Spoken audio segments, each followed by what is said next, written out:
For athletes, vision problems may be a thing of the past. At the Motwani LASIK Institute, they've revolutionized laser eye surgery. And here to talk more about that is Dr. Manoj Motwani. Good afternoon and evening. Good evening. You know, we had you on a little bit ago, a couple weeks ago, and the surgery that you developed really changed things for everybody. But you also told me that what you're doing for athletes is giving them a superhero ability through their vision, and you said it all starts with the cornea. So talk to me about what the cornea is actually in the eye. Sure.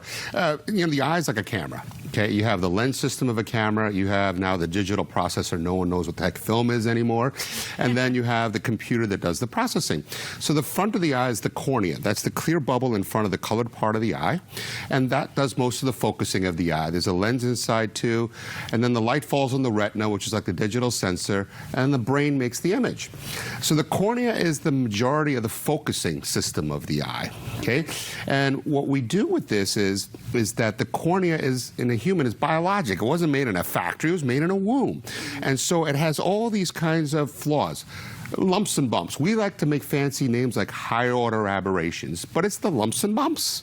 Okay? I like the bottom line, okay? Lumps and bumps. And so what happens is the cornea then scatters light. So what gets back to the digital sensor is a little like what happened to the Hubble telescope back in the day, right? Sure. And made that those fuzzy images. And so what happens is that it can also cause confusion to the brain, and that's why you can't even measure the prescription properly when you're doing that 1 and 2 on the refractor.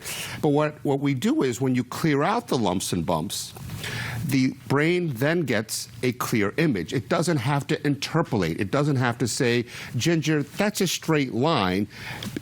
Ignore the blurriness that the lumps and bumps caused. That's a straight line. So when you do that, those microseconds, you don't have to do the interpolation. So you can take an athlete, for example, and if you make that cornea better than normal human, more like a machine, the image comes back cleanly, clearly, more light.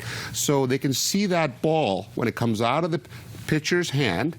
They can see the spin faster, pick up faster, and they don't have to spend time interpolating. This is the theory. And what happens is the reaction is faster.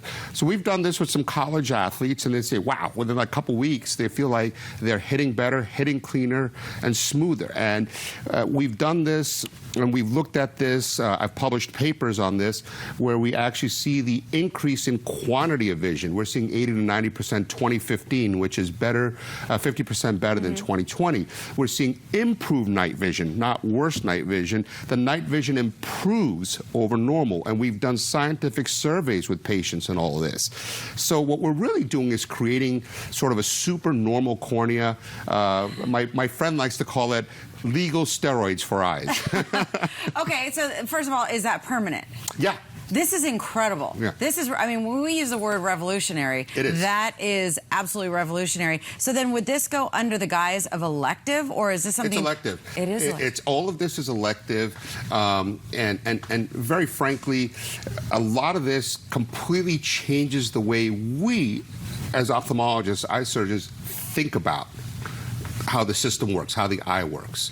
It's actually kind of almost difficult to comprehend for us, because all of a sudden we're out of the normal comfort zone into it actually does things differently. That's incredible. So you are going into the cornea and you're basically removing the genetic bumps and lumps, and then creating this super cornea, which removes that, not the fear factor, but maybe the fuzz factor between what we see and what we register. And when we actually take pictures of this with the topographic machines, it looks like more and more, and in some people really like I took a picture of something made in a machine rather than a human. Wow, and it's permanent. Doctor, that's incredible. I can hardly wait to see what you've got coming up next. We'd love to see, you know, that kind of reaction time.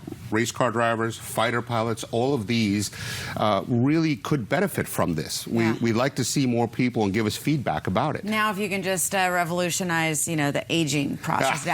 There's a lot of people working on that. Week. I could use some of that too. Thank you so much.